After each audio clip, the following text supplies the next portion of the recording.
Women have been making their mark on motorsport for decades, and thanks to ladies like Simona Di Silvestro and Catherine Legg, they've been ever present in the IZOD IndyCar Series for years.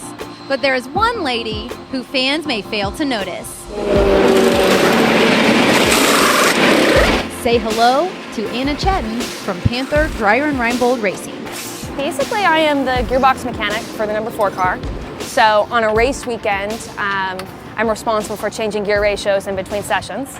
So that's kind of the racetrack duties. At the shop, I obviously build the gearbox and set it up, which as a gearbox person, if you're doing a lot of work at the racetrack, you did not a very good job at the shop before you left. So I try not to work too hard at the racetrack.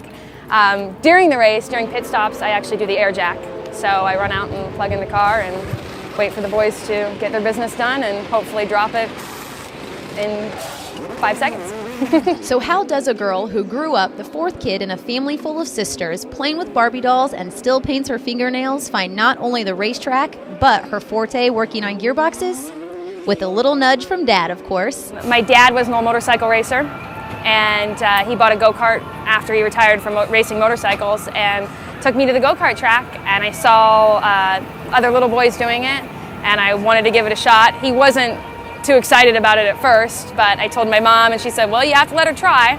So I gave that a whirl, and I started racing go-karts. I mean, we raced every weekend from the time I was 7 until I was 18 and moved on, moved out to start this career. And I learned a lot from that. I learned that I liked the sport. I learned how to, my mechanical abilities started from that.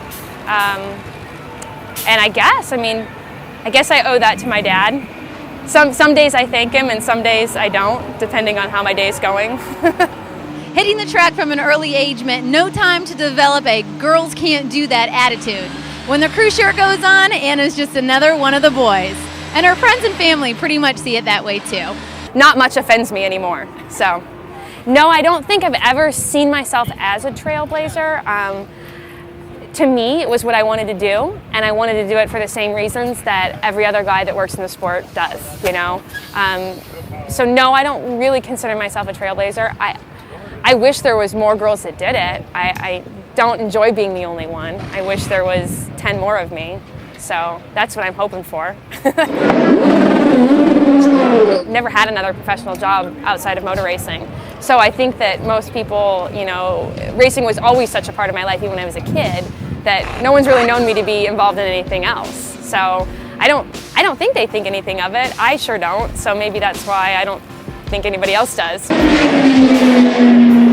Here with the group of guys I work with now, yeah, absolutely not. Nobody lifts anything up from me. So they haven't in some time.